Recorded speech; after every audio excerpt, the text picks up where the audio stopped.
Hello and welcome to the Echo Chamber podcast. My name is Tony Groves and today we're talking data again. As always, I'm joined by my co-host and a man who's trying to sell a few hundred electric picnic tickets. DM for more information. Martin has a lot... Only 200% above face value. We're doing fine. Yeah, no one's going with that bill, Martin. And I don't even know. Listen, if it hasn't got folk music on, I'm lost. Yeah, I know. Your choice of music is just so bad, Tony. More importantly, we're delighted to be joined in the Tortoise Shack by Irish Times journalists with a particular emphasis on privacy, data protection and equality, Elaine Edwards. Elaine, thank you so much for coming onto the podcast. No problem at all. It's good to be here. Thanks for the invitation. No, honest, it was a few months ago we were lucky enough to have Simon McGarr in, and he did possibly what we were boasting was the most definitive conversation about data, what it is and what it means. The reason I was so keen to get you in is to actually put the bones on the flesh of that, because it's all well and good saying the legislation says this, the law and the EU law says this, and that doesn't mean anything to most people. What really matters to people is the individual stories and how we can be affected by it. You're great at concentrating on that. You were the person who broke the story about the woman who, because she couldn't get a PSC card, her pension was stopped. That's all comes down to what Simon called coercion and coercive Power. Yeah, and making sure. Do you think that people get it? That's a very broad question, and I do actually ask myself that pretty much every day when I'm writing about anything kind of privacy and data protection related. I think people are starting to, over the last few years, certainly when I started to do this maybe a decade ago now, data protection made people's eyes glaze over because it's actually very hard to explain to people. And people always think data technology and that it has to be about computers and so on, whatever. And actually really at its core, it's about people.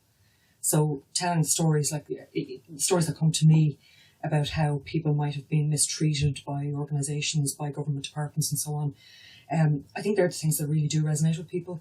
I think people start to get it when they realise that their own information has been abused in some way.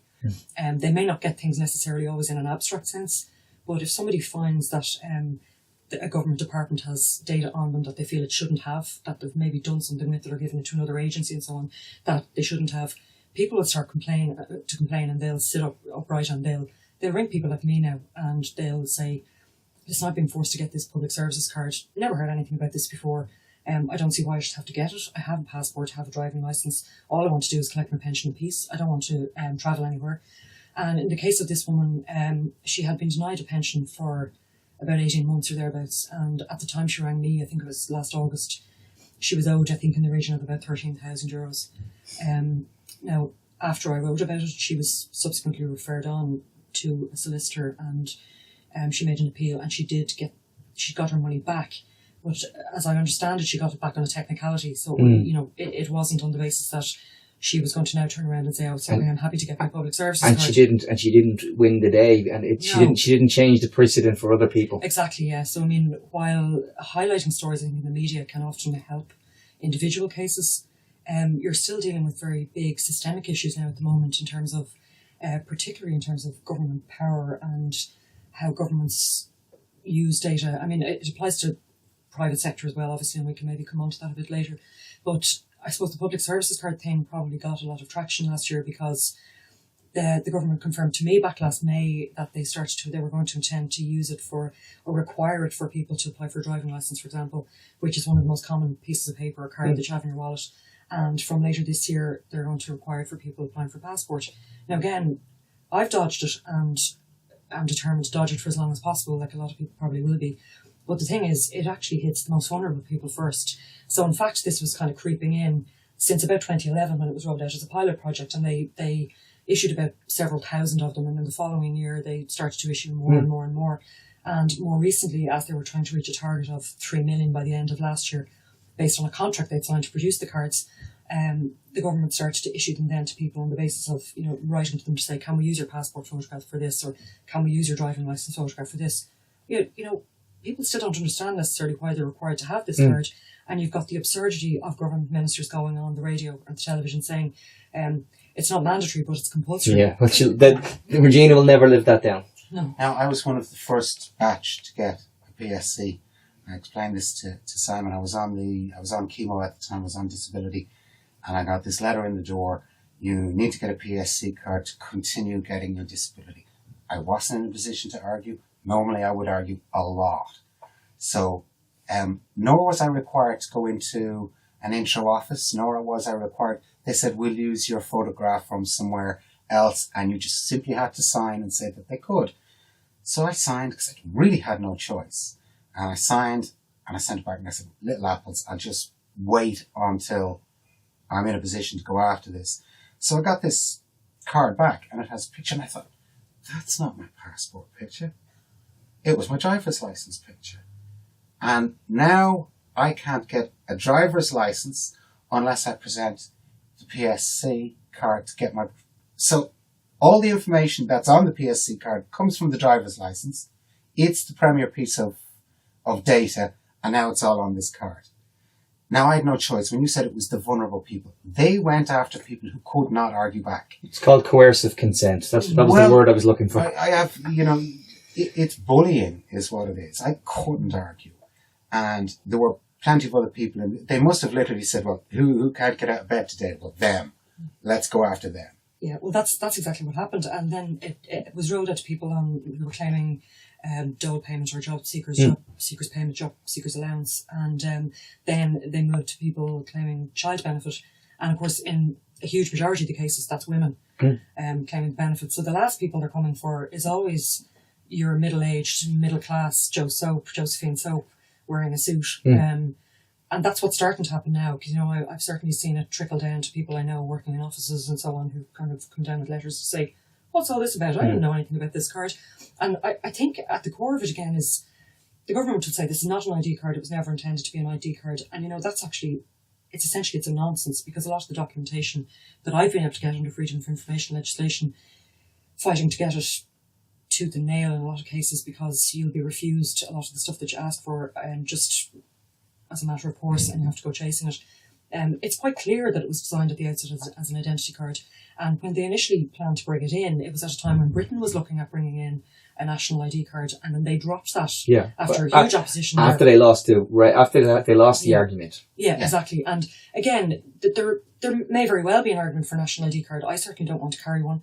But if you're going to introduce such a policy, you need to do it in the Oireachtas and have proper public debate about it. So, and there needs to be honesty about it too, and the government needed to probably come out at the outset and say, well, this is actually more about a lot of European requirements and so on, about digital identity and how people can manage their identity online in terms of services and so on as well, and payments going into the future. But it's a very big debate, and it is complex. But you can't just turn around and tell people, this is all about proving that you are who you say you are, and that kind of nonsense, and that your passport doesn't suffice anymore. Because essentially the same requirements apply to the passport. In terms of validating who you are when you go to apply for one. I want to go around the world. I can use my passport. Exactly. The PSC is the card itself is just a token. It's not, the card really means nothing. It's the databases behind the PSC. And the PSC is creating new databases that people aren't even thinking of. I brought this one up with Simon. It was flogged to me as your transport pass. It replaced your bus pass.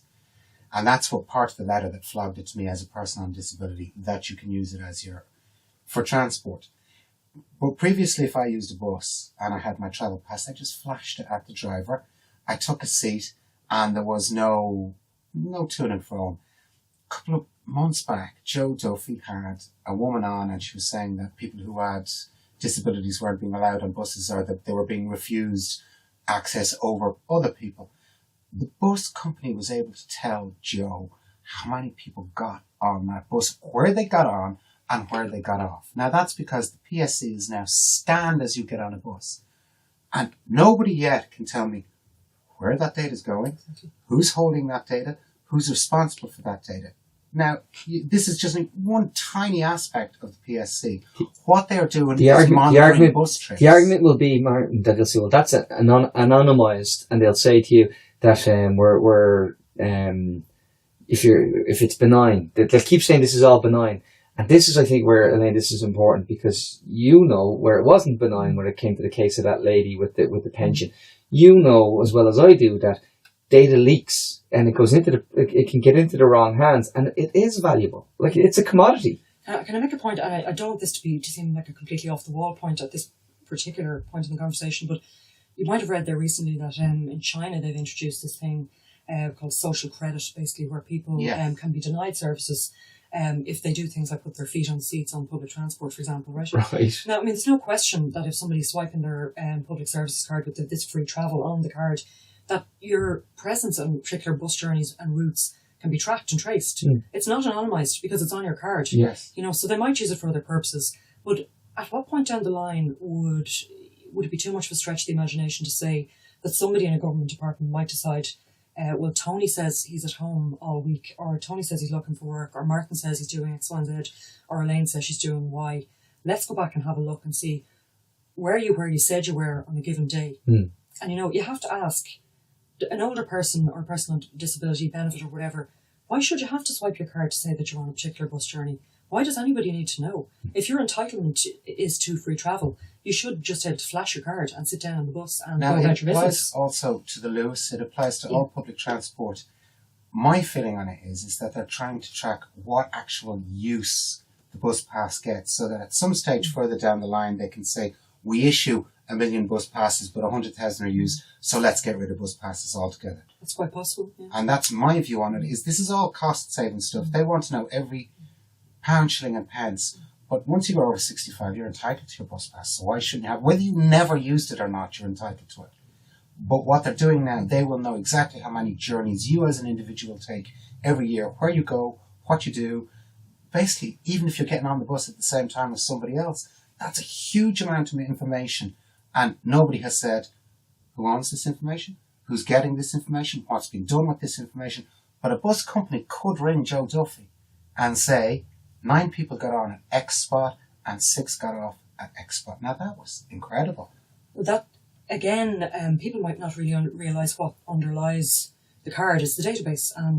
And the government has this e-government strategy, which basically is proposing to, they have a phrase they describe as build to share, which means that every database they build in the future going forward and so on is going to be with the view to sharing for other purposes. Now, people, again, whether people get it or not, can very much depend on how they feel about their personal data being shared. In a lot of cases, it makes a huge amount of sense for one particular body to maybe know certain things about you, and you don't have to duplicate information when you go to them for service. But for example, if you thought, like in my case, say I looked for my own data from Department of Social Protection, just to see what's in this database, which they call the single customer view, and got it back within the time period, and opened it up one morning over my cornflakes when the post landed, and you just get whatever 3 or 4 sheets of paper. There wasn't a lot in it. There's the usual stuff you'd expect: name, address, date of birth, PPS number, mother's maiden name. Nothing unusual. Say, in my case, I haven't had any engagement with the department for any particular purpose over the years. So, but then at the bottom of it all, there were 3 lines that I looked at, and I thought, what the hell is that doing in there? And it was my car registration and my car model, the date of the next expiry of the tax, the tax disc, right? And this is the Department of Social Protection. But not only that, all the previous vehicles that have been registered to me were on that list with their next or current motor tax expiry date. Now, why on earth should that information be processed by that government department in particular? Well, legally it shouldn't be, because you have to hold data for someone. You have to have an actual purpose to do it. So if you don't have a purpose, you shouldn't have it.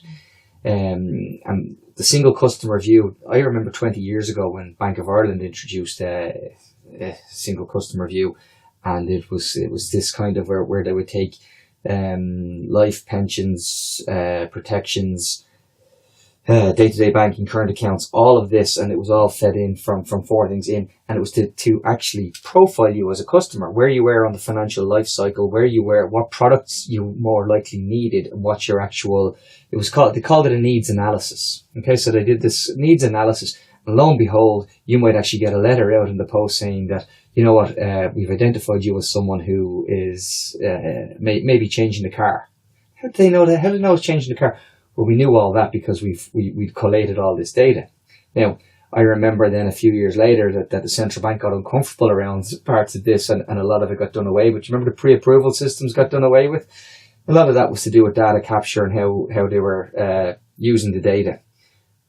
And now, 20 years later, the state are, and we're to assume that the state are doing this not as what did you say the phrase they're using to calling it a data share? Data share, yeah, build to share. Build to share. Exactly. Now, if just by definition, I'm sorry, that doesn't sound like something that's, this is like something that this is gonna grow and it's gonna come in, and then where does it stop? Are they gonna have your medical records? Are they gonna have your tax details? Can I come in on that actually, because they are going to have your medical details, and that's the next step on the ladder, so to speak. And not only that, but if you think about all that data that public sector bodies have on you, and private sector bodies, obviously it has value, and it has actual financial value. So there are definitely companies, startups, all sorts of different organisations who really, really want to get their hands on a lot of data that's been held by the public sector, and they will describe that as open data, but there's a very big difference between what they would like to use for analysis and research purposes and what's actually in reality people's personal data, which can serve to give away an awful lot of very sensitive information about people, such as their political opinions, their health information, and so on. And if you think what can be done with that is, in fact, again, people may not realise until it comes to the point where they're maybe facing discrimination in relation to being denied insurance or something, that somebody has data on them that they've managed to glean from their health information that the person never knew that they were able to get their hands on. And it could be, again, in a very small population like this, you could be looking at somebody, say, suffering from a very unusual condition or illness in a little town somewhere down in the Midlands or anywhere around the country. All that's required to identify you in a lot of cases would be one piece of data plus your air code. Yeah. And your air code will identify probably almost down to your door. If you're in a single person household and you have an air code, that's you in that house. Yeah. And your medical data is also one, it is going to be encompassed into this, but it's also the one with the biggest potential for fraud. And I've read a bit about this lately. There's a huge potential for fraud. Once you start putting people's medical data into a database like that, you end up with huge fraudulent situations. Massive fraudulent. And it's open to hacking, actually. It's very, very much exposed to hacking as financial data. I know the data is as well, but I read some study, I think in the US, suggested that health data is actually worth about 10 times more on average, of course, on the market than financial data or anything else. Think about it. Like, there's reasons we have actuaries are paid a lot of money. There's a reasons why reinsurers and insurers. This is where it comes down to in many. Like, I saw a report given out, and I nearly choked, shouting at the car that the average person's insurance premium, they said, costs €50 a year more because of insurance fraud. And I went, okay, first of all, that's a drop in the ocean compared to what was going on with the cartel practices and how they actually were using the system, which the European Competition Commission has actually said was going on. But that was again in an institution where they're able to look at the data and they know, based on that, down to that €50 per policy per person per household. Okay, so they know that. I thought to myself, they must know a lot more than just that. That's just the one that helps them in the marketplace, There is the danger of putting all data in one place. You have to think with a thief's head. If you put all your jewels in one place, it might be a hard target to get through, but it gives you one single target to go after. And these guys that know how to mine data and know how to break down systems, it's a godsend for them. They will get through those firewalls sooner or later. We've looked at data from, we'll say, the personal point of view, that it could affect your pension, it could affect your travel pass. Data is a very personal thing, but it can also be used on a much bigger scale. And there are administrations the world over and governments the world over who use data to target people, to target their opposition.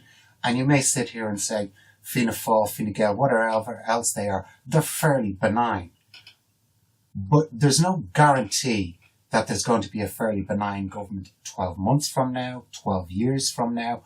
And when all that data is there, then they can target their political opponents. And that's the big overriding picture. There's lots of little things like bus passes and driver's license and passports. But the bigger picture was, and I said this to Tony earlier, back in Germany, they gathered data on, in the 1930s, they gathered data on an industrial scale that was never seen anywhere else in the world. And then they used that data to exterminate their political enemies. Now you may say, okay, this is Ireland and this is benign, this may not happen here. There are no guarantees. When you build that Frankenstein, somebody will use it eventually. Somebody will. That's a very good point about Germany, and people would say, look, this is a massive exaggeration or whatever, but actually, no, it isn't, because what was done back in Germany and in concentration camps and so on was also facilitated by data processing on a grand scale with index cards and using IBM technology. It had never been seen before anywhere. No, it hadn't. And I kind of lost my train of thought with that one a little bit. But no, I mean, if you look at, say, for example, in the last few years here, kind of protests that you saw on the scale of, say, the water charges protests, right? You can be fairly certain that policing authorities and so on here were using intelligence from the likes of social media to see who was going on these protests. And, you know, Facebook, Twitter, whatever, it's very easy to track a lot of stuff. And you could argue about whether they're going to need this data for intelligence purposes, but you can also look at the kind of technology that the guards might be using to gather information about people's mobile phones, for example, such as the stingrays, and, you know, who's in a particular place at a particular point in time. It would be very easy, actually, to target people for political protest purposes, depending on, you know, it might be, as you say, might have benign regimes in place here now. But when you take, you know, you really need to think about what is the worst possible thing, the worst possible political party, the worst possible politician, the worst organisation I know would potentially do with information about me. And I think possibly it's slightly off the point, but I think you're possibly going to see over the next while people maybe starting to self-censor just a little bit because they're starting to become aware of the kind of what you might describe as the whole sentiment analysis thing, where information you make public about yourself is being used for other purposes, whether that's for commercial purposes or for policing, security purposes. You'll see people possibly retreat into kind of private messaging kind of situations as well a lot of the time. You've seen in recent months where WhatsApp became, you want to encrypt your WhatsApp conversations. It's been safer than most social media in that basis. But you've also seen our government applying for exemptions under GDPR, which is coming in May. And one of the exemptions that they're looking for is any minister in particular can gather and exempt themselves from actually getting your details, and your political beliefs are actually can be captured now. The requirement for that actually should if it doesn't send a shiver down people's spines, at least call a little bit of pause. I mean, everybody will argue back and they'll say to me, you know, tinfoil hat conspiracy, or they'll say, sure, if you're not up to anything wrong, why would you be bothered? But that negates the fact that two things can happen. You may get a bad player, or you may get just incompetence. Incompetence is more likely, but incompetence is usually more likely. But on the government exemptions and so on, it's quite topical actually, because that GDPR, which is a general data protection regulation for anyone who hasn't heard it, which comes into force in May, takes direct effect basically across the EU, and it took about 6 years to negotiate it between all the member states, and it is actually aimed at greater transparency and greater accountability for people who process, for organisations that process people's personal information, and at giving people greater rights. Now, a lot of those rights exist already and have existed for decades, primarily since the end of the Second World War and so on, and were developed over decades, up and even we're party to instruments from about the early 80s or thereabouts. But the government has a new bill which will implement certain aspects of this regulation, and it's in the Dáil or in the Oireachtas again later this week. I'm no lawyer, but again, from speaking to legal people, it does seem that the government is seeking to kind of carve out certain exemptions for itself that don't really exist in EU law, and that the only way to test this will be ultimately for somebody to take a case all the way to the EU. Exactly, and I think you will see it happen probably within 3 to 4 years at the very longest. But the government has argued that this aspect of it, the processing political opinions, that the section that's in the bill is only really designed to allow, say, political parties and organisations and referendum commission to process political data in the course of an election activities.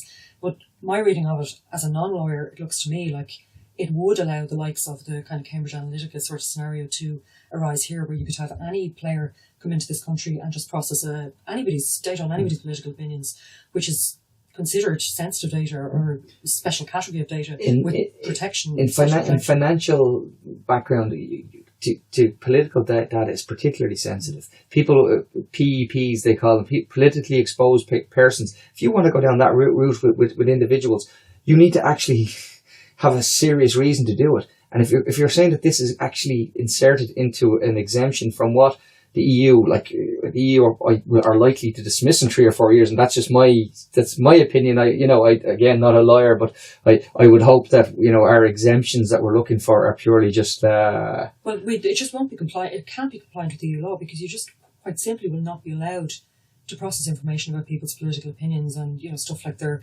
sexual identity and so on, trade union membership and so on, without their explicit consent. It's just not going to be allowed. So this changes the whole model for a lot of organisations that are relying on this now for profiling people, and quite simply, they're just not going to be allowed to do it. It's going to be unlawful. You were saying there was 6 years of negotiations that went to get to this point, and there was 6 years of negotiation, and the constant complaint I see from legal people and from people like yourselves is that in Ireland, there is meant to be a spirit of compliance with data protection, which means that the government wants to comply because it is better for the population to comply with GDPR coming out of the EU. It's much better for every government to comply, better for their citizens. It's good practice. But Irish civil service and Irish politicians in particular, when you say to them, this is how it must work, their first question is, how do we get around it? Not how do we comply with it, but how do we get around it? They're constantly trying to circumvent the legislation that goes on.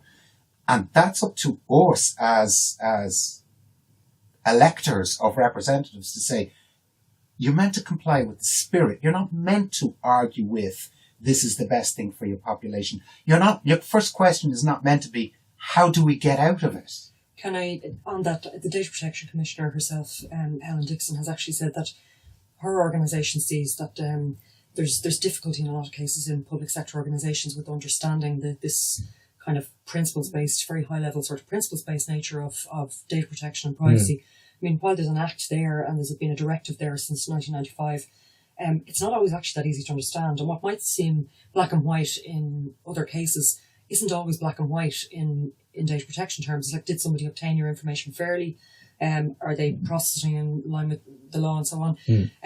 It isn't always clear, but I definitely think, apart from that there's actually a structural intolerance and a structural sort of denial of the fact that these laws exist here. They don't, in a lot of cases, I'm not saying they, in a kind of a broad sort of sweeping way, although I am, there, in a lot of cases when you're dealing with people, they don't understand why these laws exist, and they exist to protect citizens. They exist to protect individuals' fundamental rights. It's not about getting around them or finding a way to circumvent them. And again, there have been quite deliberate abuses where you've had civil servants actually giving information to private investigators, for example.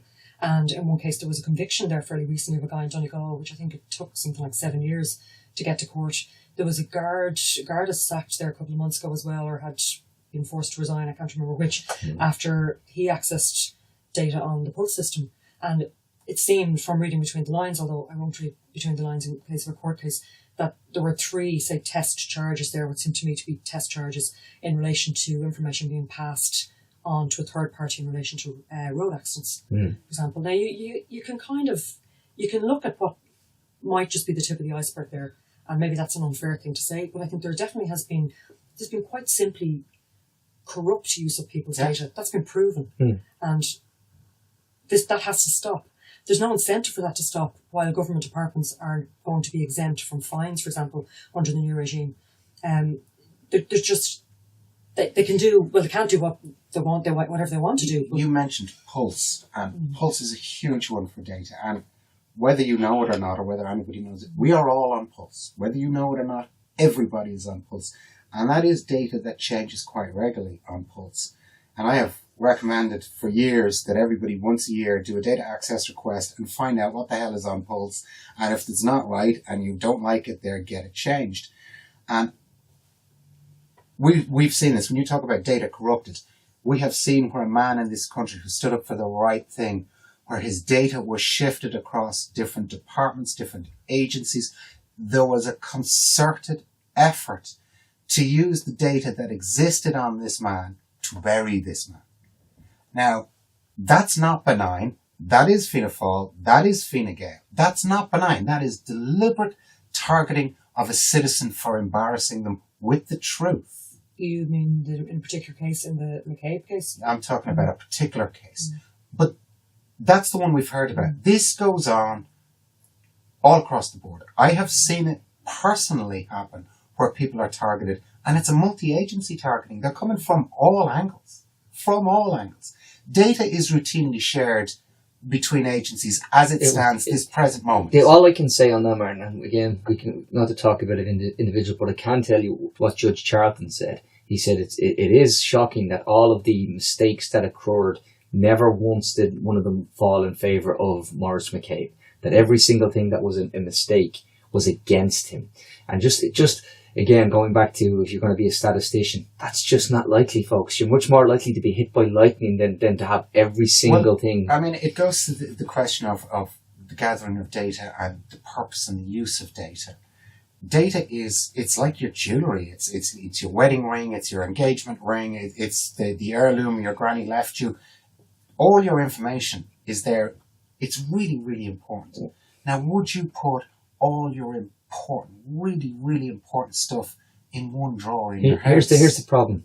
Many people will, because many people are doing it right now with giving it to Facebook or Twitter. Or this argument comes up constantly that people voluntarily give their information, and it comes up constantly. So what's the difference if they give it voluntarily? What's the difference with the state mining it all the same? Consent. And it's consent. You give your consent for Facebook, for Twitter, for everybody to use your information. And it's consensual. And you may not read it, but there is an agreement there, and you must agree at the end, I agree, before you can proceed. That doesn't happen with the Public Services Card.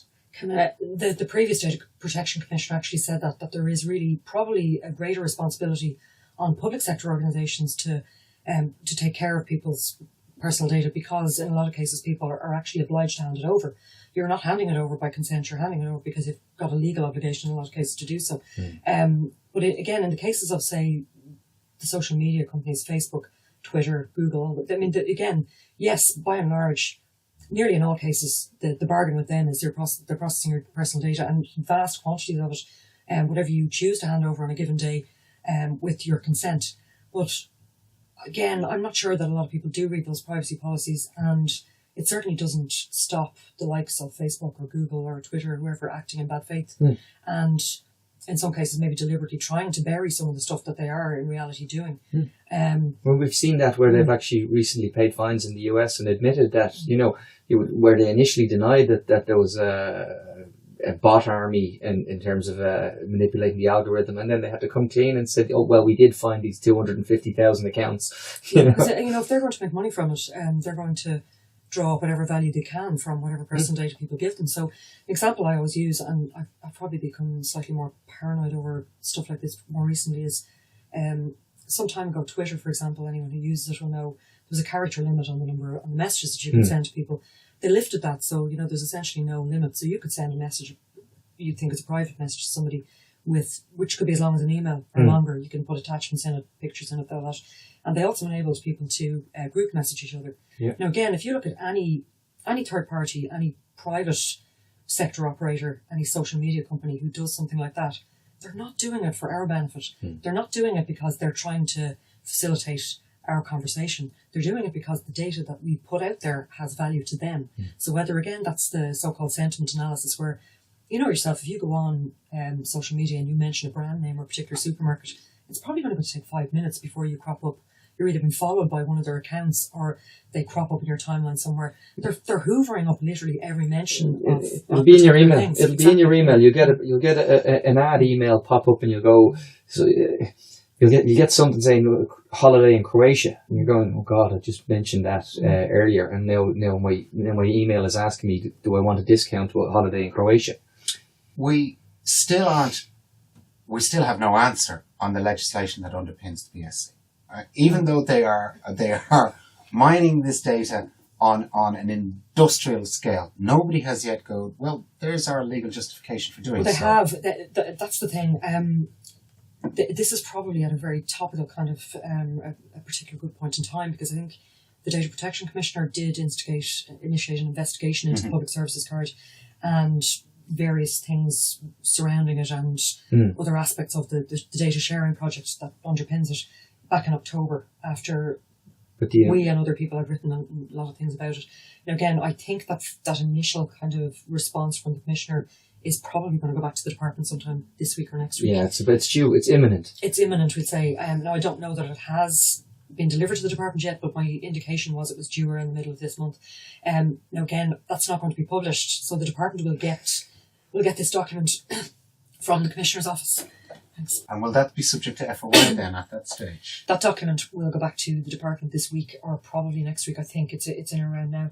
It's not going to be public. So, Martin, I think you're asking, is it going to be FOIable? Yeah.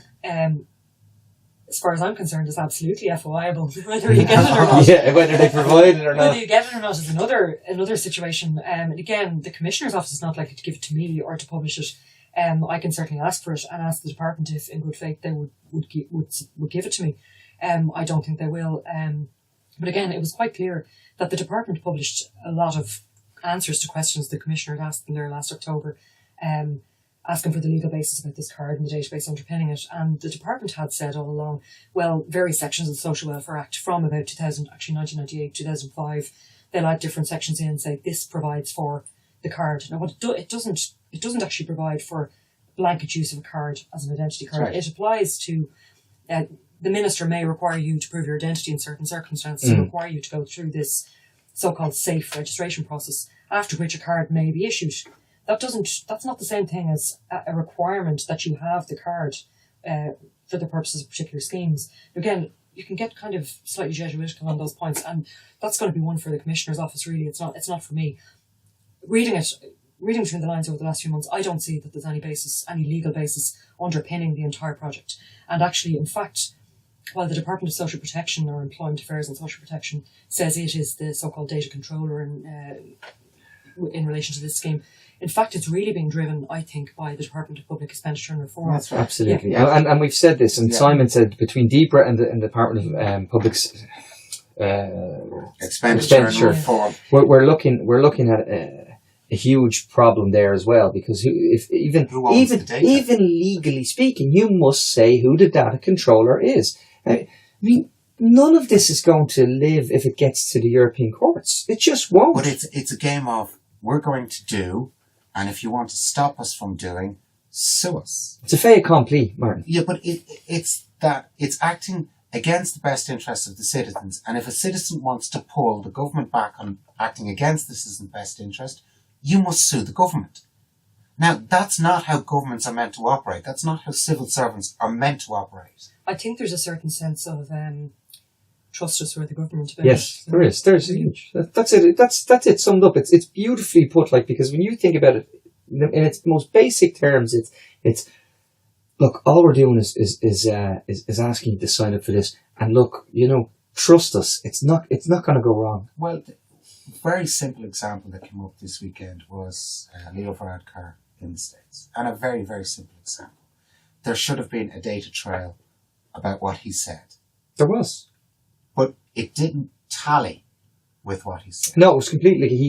It didn't tally. He spoke about contacting Clare County Council. There's an email that shows... So he said he phoned Clare County Council, and there's an email that shows that he got in touch with Fulge Ireland. But you see, my point is this is all data, and this is all data processing. Regardless of what the subject is. This is the importance, the little importances. Did a billionaire get a favour done by a phone call? The only reason anybody can confirm that this actually happened is because there was a data trail. That's exactly it. I mean, again, a lot of this could be, again, circumvented by transparency, I think, in a lot of cases about what public officials and elected officials are doing. And it's probably slightly off the point, but you'll definitely find that government departments aren't really that willing to, in a lot of cases, be open about their activities. Journalists are forced into sending FOI requests for stuff that should be just published as a matter of course. And it should be on their website every month. There was a shift to verbal decisions so that they wouldn't write anything down, so there was nothing that could be FOIable. They moved toward verbal decisions to basically to frustrate FOI requests. Yeah, and it takes a bit of tenacity for people to follow these things up. And I mean, as you know, as an individual, if you've ever sent a subject access request for your own data, by and large, you should get that back within the 40 days. You'll often find that some people don't comply. Some people don't have a clue that they're meant to do it at all. Yeah. Again, the same thing will apply kind of under freedom of information, although it's different legislation. Sometimes you can use both, depending on what you're looking for. But again, under these new rules that will come in from May, organisations, including government departments, private sector organisations, will have only a month to comply when they get your data back to you, basically, and they won't be allowed to charge for it. No fiver anymore, folks. Or $6.35. $6.35. Yeah. But, it was £5, wasn't it? Yeah, that's right. But it has been argued, I think, that you'll probably see a lot of organisations, I think probably including public sector organisations, getting an increase in subject access requests for people looking for their information. It is the way to beat the system, is to constantly data access, is to know who has what information on you. I mean, the great place to start is Pulse. And then the next most important place to go is social welfare. Yeah. Everybody at some stage in their life is going to have to deal with social welfare, so you must know what they have on file about you. I'm not sure I want to go there with Pulse, actually. Yeah. But there's and again, I'm going to broaden it out again. We're the server room for most of mainland Europe. We are there was a reason Apple wanted Athlone, because the cable is coming out of the Atlantic, the fiber optic cable, and it's going to splurge right across the mainland Ireland. We're the server room, so we will be holding data for all of, and we were transferring to the US anyway. Safe Harbor, yeah. Safe Harbor, yeah. We were doing that anyway, so we need to actually take this seriously, because what it means for us potentially as citizens is we could end up having to pay more tax because of the bloody fines that get imposed on us because of the things that if it goes wrong, it won't be just, you're wrong and the EU said that sure it's grand. There will be fines imposed now, and there will be penalties. It's actually a scary responsibility to be the gatekeeper for data in Europe. That is a scary responsibility. And when you think of the volume of, there's 500 million people in Europe? So when you think that's 500 million instances where Ireland could be held accountable, 500 well, we're the bridge to the US. We're the bridge to the US is very definitely what we are. And we haven't taken, for a responsibility that's so big in a modern world, and yet, where is the Data Protection Commissioner? And we know that the entire staff changed. There was no institutional memory within the Data Protection Commissioner's office. We also know that the Data Protection Commissioner is kind of reluctant to levy any of the powers that the Data Commissioner can levy. Well, again, looking at that kind of power that we have here in terms of data power, so to speak, and a lot of it is in multinational companies such as Facebook, Twitter, and so on. Again, they do process data on hundreds of millions of people. They will be subject to the enforcement regime, and they are subject to the current regime. I have to say, I've certainly never seen anything along the lines of Facebook, and again, I'm kind of reluctant to keep mentioning Facebook because there are so many other companies involved. You've got Yahoo, or Oath as it's called now, and you've got LinkedIn and so on as well. I've never seen anything approaching one of them being told, for example, by the Data Protection Commissioner to cease a particular processing operation that they're doing. Now, maybe that goes on behind the scenes, and I know the Commissioner's office here has what it describes as an engaged approach to dealing with these multinationals, and there's a lot of to and fro, bouncing back and forth about the products they're rolling out, and the Commissioner's people will say, well, look, we've actually succeeded in getting various improvements and in making them comply with the law and this and this, and in getting kind of more granular controls for people's privacy and so on. That office, the Data Protection Commissioner, has said to me they're determined to use the full toolkit, so to speak, under this GDPR to enforce the law, and that will include fines. Now, as of now, it doesn't include fines on public sector authorities, which is so. And they're seeking an exemption. Yeah, well, where's the big stick, basically, if they do step out of line, if there is a massive data breach in a government department, if they abuse people's personal data deliberately or through negligence or incompetence, where's the sanction? Where's the penalty? Yeah, but I mean, if you look at the likes of, again, the big multinationals, they may very well face fines. I don't think you're likely to see anything along the lines of something like 20 million, which is being spoken about as being the upper end of the fines here. You might very well see fines into the maybe several hundreds of thousands or millions. That's just a wild guess on my part. Yeah. But I mean, there are sanctions there. The thing is, you'd have to wonder then, multinationals where they have their European base here, if they're suddenly subject to kind of a regime where they're being told, we're fining you 2 million for that breach last year or for this particular abuse, are they then going to hang the threat of, well, actually we support X number of jobs here in this country. You know what? We're just going to take them elsewhere because it's not worth the hassle. But they'll face it elsewhere in Europe. Yeah, of course they will. But we do. But in terms of the data, like we're damp and we're wet and we're never too hot, and that's why it's lovely to have servers in Ireland, because environmentally, environmentally, you don't have to spend all that money, and and we won't even use green energy to do it because you're not allowed to have wind farms. Thanks, Leo.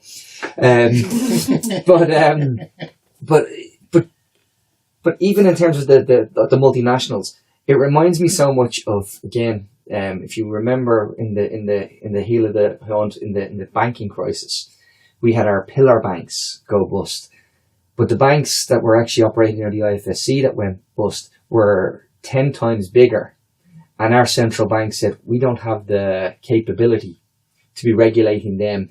We leave that up to the Italian regulator, the German regulator, which is where you had the problems with DZ Bank and the like. That's where we got screwed in this country. But hang on, so that happened in the IFSC, and our central bank still to this day has paid no heed to it, because even though they're licensed here, they say, well, we leave it up to the individual home country.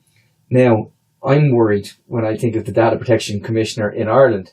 Do they have the toolkit, as they say, to deal with the biggest multinationals in the world? Have they got the expertise and the bodies to do it? Well, again, and I've been covering this for the last few years, and they're determined that they do have the will to do it, and that they do have the toolkit now under the new regulation to deal with this.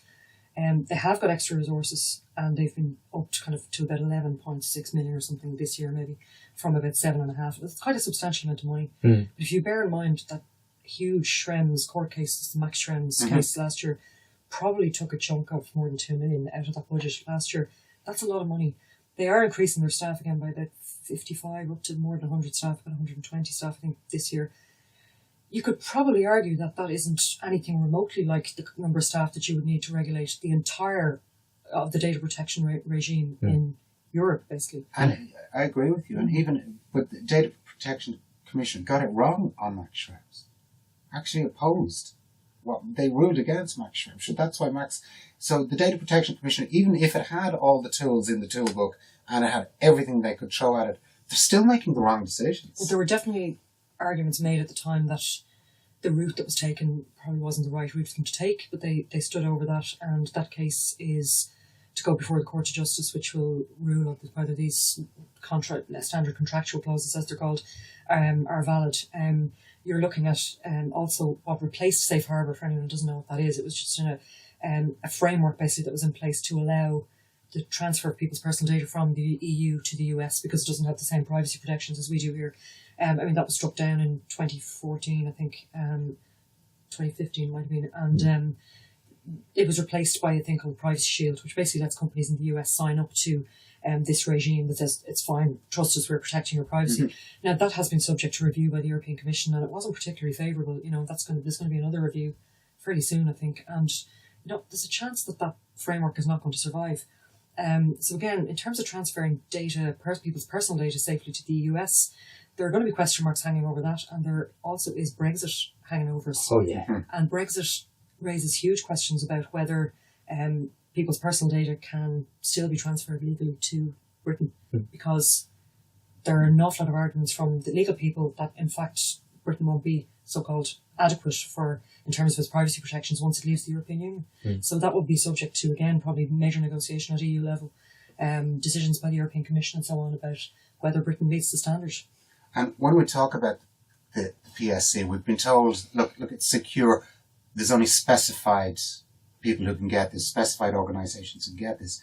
But when you look past the specified organisations, and we'll take, for example, the RSA, in the RSA then share that information with their agents. And their agents who process licensing applications, there's a company called Promac who operates out of the United States. And when you sign up, you agree that your data can be sent to the United States. It circumvents Safe Harbour, it circumvents Shield, it circumvents them all. So you are then agreeing that your data is sent, but you can't get your license unless you agree to this. So it's this coercive power. Well, that's exactly it. I mean, it's not consent. I mean, people do have to get a driving license. It's not consent if it's not meaningful, and if you're not actually literally giving your consent, if you're being forced to give it. I mean, as I said, this is a public function. You have to get a driving license if you apply for one. That question about that Prometric company that processed the driving test data and so on, I did ask this. The Road Safety Authority said no. It's a requirement of the contract that all the data in relation to the driving tests and so on stays here in Ireland. Again, I looked at the website and it's quite clear to me that the company is saying we process all our data in the US. So right. I think there are definitely question marks over that, and I'm not sure what people might be able to get if they send subject access requests in relation to their own personal data. But can again argue that it's nearly impossible on any given day to know, are you being told the truth about where your data is actually being kept at all? I mean, it might be on a server here, it might be on a server in Frankfurt, it might be on a server in Seattle or something like that. But the frameworks for processing the data are the key, really, and the. But as your own access request, the Department of Social Welfare showed that they had data they had no right to hold, no reason to hold, and it was already included on your file. And I've said this about the Public Services Card a lot. There is a lot of data floating around in the state at the moment. And the Public Services Card gives it an umbrella to legitimise all of this data that they've no right to hold in the first place. Well, again, in my case, I was told, say, for example, the car registration data, which I thought was an extraordinary thing, clearly came from the Department of Transport, and that's what actually emerged. Now, the department, when I went back to complain and ask them for the basis on which they were processing this information, car registration details, they came back and said, no, it's fine, it's okay. Like, we're not really holding that information on you. Like, it's not in your single customer view folder, so to speak. Yeah. It's just there. It gets transferred briefly from the Department of Transport, and it's seen by a few technical people, and then it's just deleted. Thinking, they don't actually understand that is processing your personal data. And the excuse is just, but sure, it's fine. Well, what's the problem with it? It's just they're putting everything into a single pot, and it's going to be there for the taking for other purposes, whether you like it or know it. Do you remember, I think it was the 2016 budget or 2015 budget, when they were passing the finance bill, there was additional powers granted to the revenue commissioners that rather than, if you were, say, they were auditing someone, that's grand, they can request bank accounts and all the rest of it. They got the power to actually go into bank accounts without getting your authorization. And I remember thinking, okay, so again, that's another position where somebody purely, you don't even have to know they ever were there. You don't even know the footprints were left on your accounts. And if that all ties into one another, it's so easy to profile people. If you can actually say this is a single customer view, I'll have your financial transactions. I'll know every time you cross the M50. I'll know your insurance details, your car tax details, and I'll have your health details. Well, you could definitely ask what, say, the Department of Social Protection would want with people's car registration details, for example. And that department did make a submission to DPR a few years ago in the course of a public consultation on this data sharing and governance bill. And the submission is actually still online and it's worth reading. But the department at the time made a pitch to get access to people's bank accounts as well. So you can definitely see a scenario where somebody would go in to collect their job seekers payment or whatever and be faced with a question from somebody, some officious person behind the counter asking you, well, why, Mr. Groves, are you driving a BMW, an 18D BMW? And that is I literally made that point to Martin this morning. I said, if you change your car, and then someone is like let's put this in a real context. Let's say you're someone who has a child with a disability and they need a certain type of car, and then you upgrade that car to that certain type of car, and yet it sends up a flag. Are we looking at a situation? Well, how can they do that? That person's on a carer's allowance, but they bloody need the bloody car. I know, and this predates this government, and it's about 15 years. This has been on discussion for 10, 15 years, certainly 2004, 2005, thereabouts. Yeah. So what this is a bureaucratic, administrative decision that it would be very nice to have all of this information in one place. And from a civil servant's point of view, of course, it's a fabulous thing. You know everything about that person. But all the data in the world doesn't tell you who that person is. It does not tell you who that person is. You can gather all the data.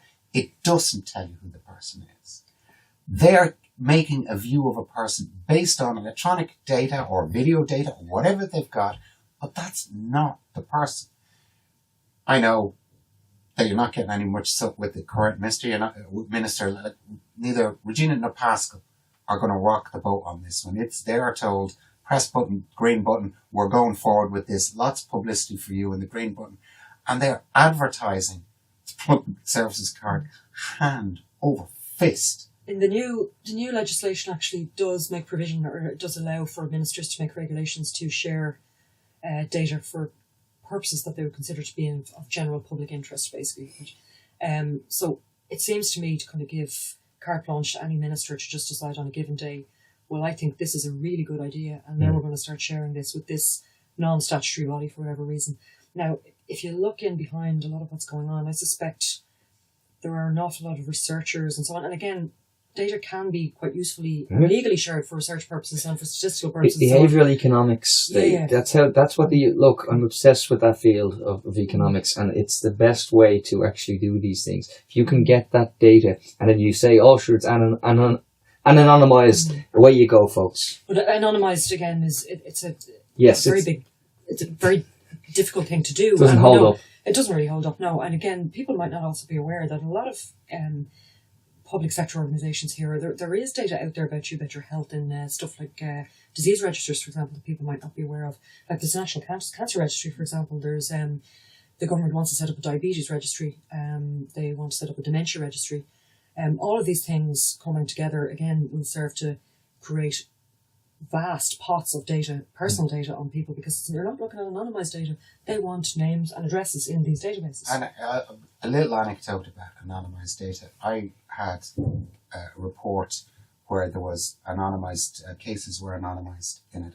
It took me 2.5 weeks to find out who the person was. And I am not a journalist. I'm just your Joe Soap with a laptop. And I could take state anonymised data and within 2 weeks identify who the person was. That's just me. I've no skills in this area whatsoever. Yeah, I mean, I'm no data ninja at all. You know, I can work a spreadsheet about it, but I've done it just for research purposes where, you know, I've taken data that people make public about themselves and just tried to track it across different systems and different social media accounts and so on, just to see exactly what people have put out there about themselves. What could you learn about a person? What could a malicious actor learn about a person? You know, whatever about police, you know, it's out there. In some cases, quite ill-advised to put it out there, I think. But in a lot of cases, you've public documents, you've got stuff like death notices, births, marriages, deaths, all those kind of things that are out there that can actually kind of help you put together quite a very rounded picture of somebody.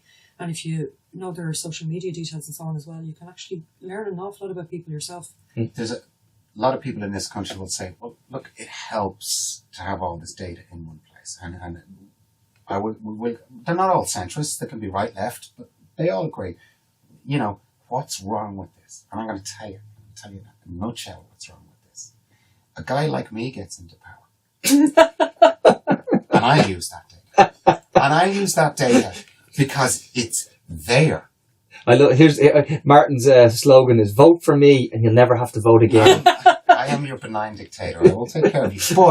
But it can happen.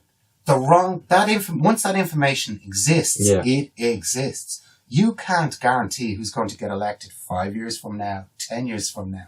And you will elect the wrong people. And that data then becomes, and it does in other countries, it becomes a death list. That's what happens. I think the security of it is another thing. I mean, they do have to have appropriate measures and technical measures and so on in place. And there probably is a way to silo data in such ways that it can be used by only those people who need to have it for a given purpose on a given day. That's ultimately, it's possible to do, absolutely. Whether we have the competence and the know-how to do it, I don't know. I'm actually not sure. We don't shine in competence in this country. It doesn't exude from us in this country. Yeah. It is a great idea for civil servants. It's a great idea. It's administratively, what was this phrase we had recently? It is administratively efficient to do it this way. But administratively efficient is what the Germans did pre-war. It was administratively efficient to gather all this data, and then the wrong people got their hands on it. There was a brilliant moment when we went on a walking tour with the kids in Amsterdam with an amazing historian, and he stopped and he said, we stopped at the garden for the Holocaust, and he said, well, we were there was 2 million Jewish people, 1.83 of them went to their deaths. We were really good civil servants, so we knew where they all were. We had all their data, and we were able to point to them. He said, and to our eternal shame, our efficiency is what killed all these people. Oh, But it is. That kind of efficiency is dangerous efficiency. I know data has to be collected, and I know data has to be held, but it's the single customer view of data. And again, we're not customers, we're citizens. Yeah, that always bothers me. We are citizens. It's that view of data that's really, really dangerous. you can hear already stories about how people going in to get the card are being asked different questions depending on the office and so on they go into. Like, there was one case reported this week, did see the person tweet about it, to say a friend of hers was going in voluntarily to get the public service card and was asked in the course of the interview for her partner's details, date of birth and so on. I mean, as far as I'm concerned, there's absolutely no purpose for that whatsoever. And I think it's a case that there's just a general tendency, maybe on the part of some people, to just chance their arms to see what information they can get out of you in a given scenario. And some people just think, well, sure, while you're here, it'd be great if we had this as well. And sure, don't we have it all in the one place? And but again, that person's details had absolutely nothing to do with their partner's details unless they were making some kind of a joint claim or unless they were related to each other. You cannot ask for that. The current legislation says you can't ask for it. It can't be onerous. It can't be beyond. Well, it's worth remembering that the Department of Social Protection has an absolutely abysmal record when it comes to protecting people's data. It has an abysmal record when it comes to it. But it hasn't been good. No. So, well, international comparisons, the Department of Social Welfare is out there on breaches of data protection. It really is in international comparisons. And you are now, I know they haven't been clarified who actually owns the database, but whether it's Department of Social Welfare or Department of Public Expenditure, it doesn't matter. These people are not trustworthy with that amount of information about people. And we can see it in the little things. We see it in the when they decide to target a whistleblower. We can see it in bus passes. We can see it on the bigger picture, Tony, as you have told us. The medical data is going to be a massive headache. So why are we walking ourselves into something that we've already been warned time and time and time again? This is not such a good idea. Nobody has put the brakes on and said, let's stop now and let's have this little discussion. And because there are a group of civil servants who are in there saying, we need this. Well, I think as Simon put it, when Simon McGarrett put it, he said if they had the debate and he lost the debate, that's okay. Yeah.